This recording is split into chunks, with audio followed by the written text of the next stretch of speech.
Today, we're going to journey through three completely different intellectual worlds. Each one gives us a unique framework, a special lens, for understanding reality itself. First up, we'll track how culture and belief literally flowed across the ancient Red Sea. Then, we're going to zoom way out to look at the big patterns behind why great societies sometimes fail. And finally, we'll jump into the 18th century for a really fascinating philosophical look into the world of the unseen. So let's dive in. All right, our first stop is the pre-Islamic Arabian Peninsula.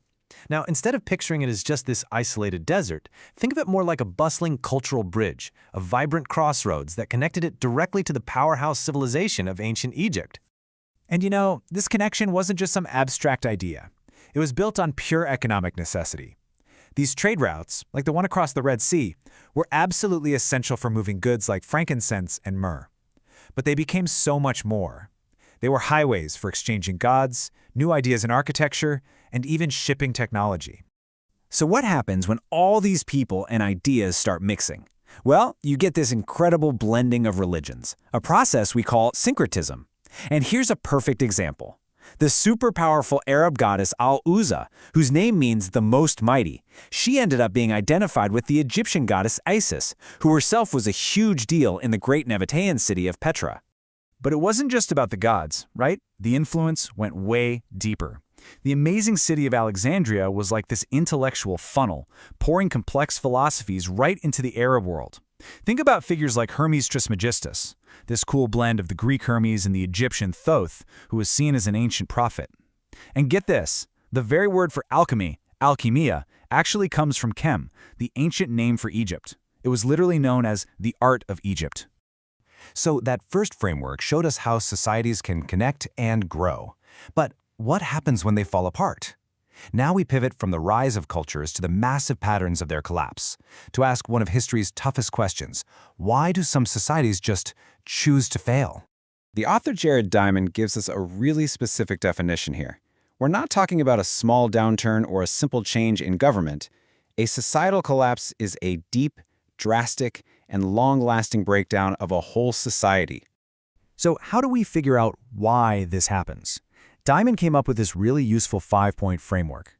Think of it as a checklist for analyzing a collapse. It looks at a mix of things: environmental problems, relationships with neighbors, both good and bad, and this is the crucial part, how the society itself actually responds to the problems it's facing. Okay, to really see this framework in action, there's no better case study than Easter Island. Its total isolation in the middle of nowhere makes it what Diamond calls a pure case study. There were no enemies to blame, no trade partners to lose. The society's fate was almost entirely in its own hands, tied to its relationship with its very limited island environment. And this leads us to the big, haunting question at the center of the island story. I mean, you have to wonder, what were they thinking as they chopped down that very last tree? How could this advanced society, famous for those incredible statues, not see the cliff they were sprinting towards? And this is exactly why it matters so much to us today. Diamond argues that Easter Island is this powerful, chilling metaphor for our own world. We too are an isolated population on a single planet, sharing resources that are definitely finite. The story of Easter Island is a worst-case scenario. It's a warning. Okay, so we've looked at how societies deal with their physical world, but how do they make sense of the unseen? For our final framework, we're doing a total 180. We're shifting from the external world of systems to the internal world of belief, and trading environmental models for pure philosophical reasoning. Let's check out an 18th century work by Daniel Defoe on the nature of spirits. Now get this, Daniel Defoe, the same guy who wrote Robinson Crusoe, he starts from a really surprising place. He's not trying to prove that spirits exist. For him and his audience, that's just a given. His whole project is to investigate them rationally, to figure out who they are, what they are, and where they come from.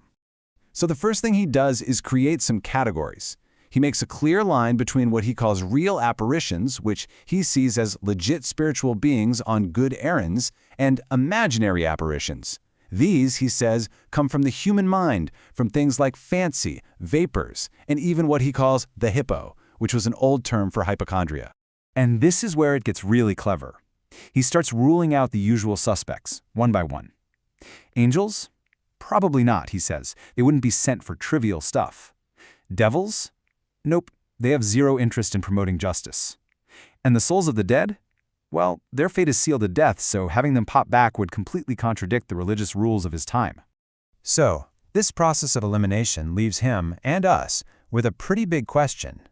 If these real apparitions aren't angels, or devils, or ghosts, then who the heck are they? And here is Defoe's big reveal.